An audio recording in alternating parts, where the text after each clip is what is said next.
Studio में हमारे साथ मौजूद हैं अर्थशास्त्री और दिल्ली खालसा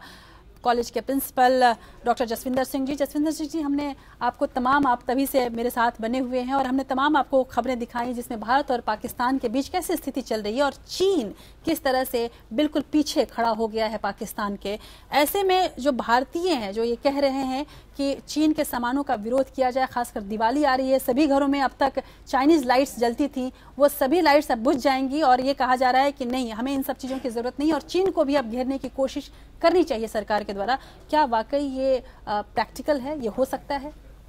बिल्कुल, जो आपने पूरा तकरीबन 40 मिनट का जो प्रोग्राम दिया है जिसमें पूरी जानकारी आपने दी है कि भारत और पाकिस्तान के जो संबंध हैं और जो स्थिति है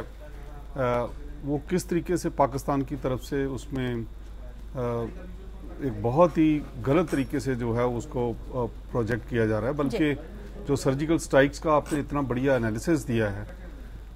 उसमें मुझे लगता है कि इस सर्जिकल स्ट्राइक से तो पाकिस्तान को खुद फायदा है। वो इसलिए क्योंकि पाकिस्तान खुद अपने जो आतंकवादियों को काबू नहीं कर पा रहा, तो हमारे जवानों ने उनको सिर्फ 2 घंटे में ये बता दिया है कि वो किस तरीके से जो है उनको हम तबाह कर सकते हैं। और पाकिस्तान को तो बल्कि उल्टा जो है हिंदुस्तान को इनकरेज करना चाहिए, ऐसी जो उनके बॉर्डर के साथ साथ जो उनके कैंप्स जो उनके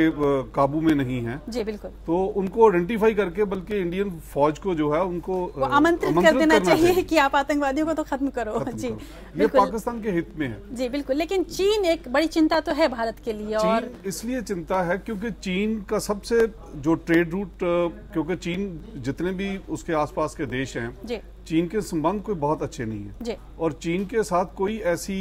जो सी की पोर्ट है, जो समुद्र की बंदरगाह है, वो कोई नहीं लगती है। वो पाकिस्तान ऑक्युपाइड कश्मीर से, पाकिस्तान से होते हुए कराची एयरपोर्ट को काबू में करना चाहता है। इसी तरीके से वो बर्मा या श्रीलंका के साथ भी कभी आता है, मगर उसके अपने वेस्टेड इंटरेस्ट हैं। ये जो हमारे आसपास के जो नेबरिंग कंट्रीज हैं, इनको तो चीन की ये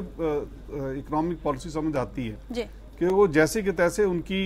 चाहे उनकी स्मॉल स्केल इंडस्ट्री हो या उनकी बिग इंडस्ट्री हो, वहाँ सस्ता माल बेच के वहाँ की लोकल जो हमारी इंडस्ट्री है, इन देशों की भी और भारत की भी, चीन ने उसमें बहुत तबाही मचाई है। और खास करके जब ये दिवाली के आसपास की हम देखते हैं तो हमें बहुत छोटी छोटी पटाखे, लाइट्स,